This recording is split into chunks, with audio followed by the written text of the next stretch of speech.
Hi, my name is Brendan Bane, and this is quick tips on how to do Kabuki makeup. I used this makeup style for a character I did called Robokabuki, which you can also see on this channel. And in this video I'll be covering the products used and the techniques I used in order to accomplish this face. Not necessarily a classical Kabuki character, and yet, you know, kind of scary and cool. There are three basic steps to making your face white. And let's talk about them now. The first step is clown white. You can get clown white at any theatrical shop or Halloween shop, and it's basically a cream that you rub all over your face. You want to try and get it even and make sure that there's no skin color left. You can do that using triangular sponges found at any pharmacy or makeup store, or pretty much anywhere you find makeup. The next step is called neutral set. Neutral set is a white powder, almost like baby powder, but not, that you can put all over the white you've done priorly with the clown white to take away some of the shine and give you a more matte and Japanese looking finish. You can apply neutral set using powder puffs, again found at any drugstore or makeup shop, pretty much anywhere you're buying your makeup. The last step of making your face white is to use a makeup sealer. In this case, I'm using a product by Bane called Final Seal, and it's basically just a little bottle of spray that you spray all over your face. Careful not to get it in your eyes, it stings. It's also a bit expensive, but what you use it for is to keep your makeup from running. Even if you sweat, the Bane or any makeup sealer is going to keep it all in place and not let it all drip away.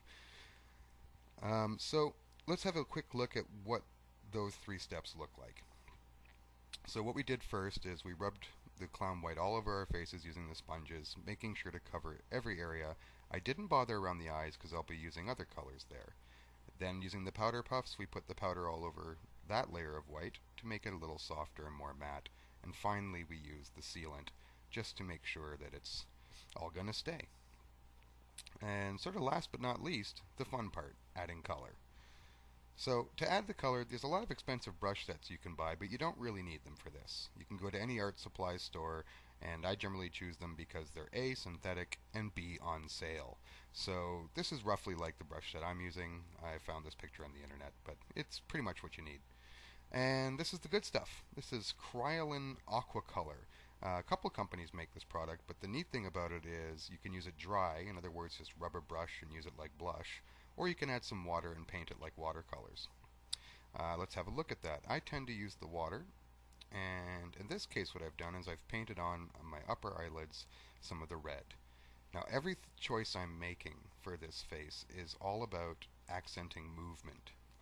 It's not so much for the looks as it is that from a far distance you can see that I'm raising my eyebrows, you can see my eyes are open or closed, and so I've begun just doing some accents.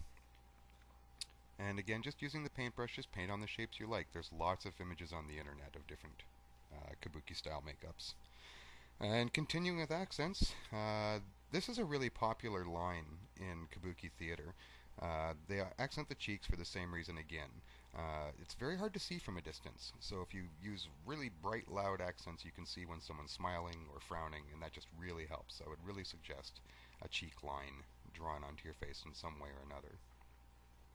And again, continuing along the theme of accents, now we've put some black underneath my eyes, and I did this because it enlarges the size of my eyes.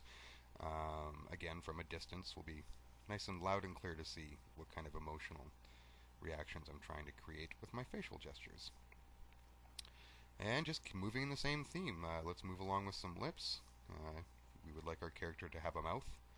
And dark lips are nice, I think, because I don't know if I'm going to show that here, but because I like the contrast of being able to see the teeth. So when the character opens their mouth with dark lips, there's a higher contrast. There are meanings to Kabuki colors, and generally the colors you use are black, red, and blue.